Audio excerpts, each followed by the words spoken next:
Flash Info sur Al24 News, bonsoir à tous.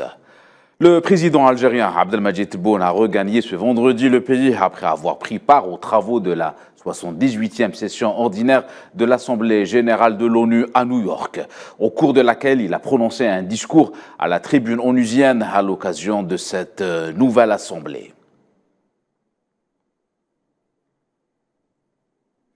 Le ministre algérien des Affaires étrangères Ahmed Attaf a participé aujourd'hui à New York à une réunion ministérielle de l'Union africaine consacrée aux menaces terroristes croissantes auxquelles sont confrontés les pays et les peuples. Le communiqué du ministère des Affaires étrangères indique que le ministre, dans le discours qu'il a prononcé à cette occasion, a mentionné le rôle que joue l'Algérie sur la scène africaine grâce au président Abdelmadjid Tebboune et ses efforts continentaux dans le domaine de la lutte contre le terrorisme et l'extrémisme violent et la prévention de ces deux fléaux.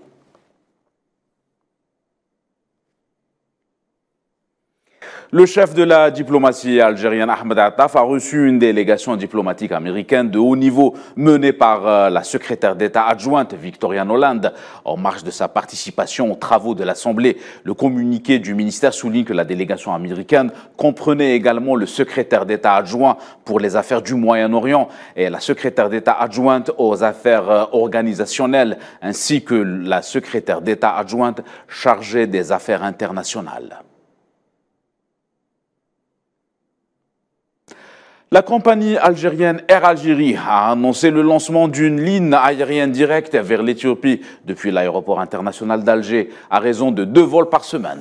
La même compagnie a également lancé une autre ligne aérienne vers le Cameroun avec une fréquence de 3 vols par semaine. Le président et directeur général de la compagnie, Yassine Ben Slimane, a déclaré jeudi lors d'une conférence de presse que le premier vol commercial vers la capitale éthiopienne, Addis Abeba, aura lieu le 15 décembre, tandis que le premier vol vers la ville camerounaise d'Ouala débutera le 30 novembre.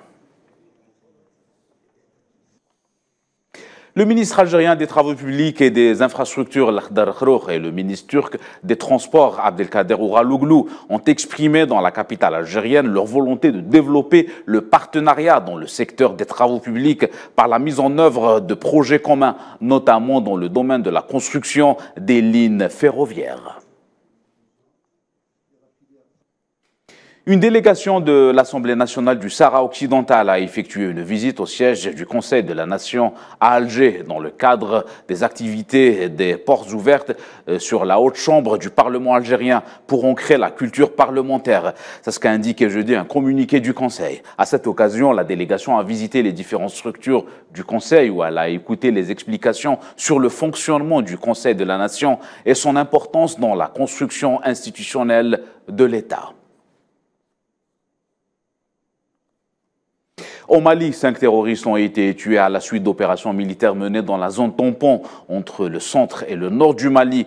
C'est ce qu'a annoncé jeudi l'armée sur son site officiel. Par ailleurs, 5 Kalachnikov et 4 motos ainsi que divers matériels de fabrication artisanale ont été récupérés au cours de cette opération.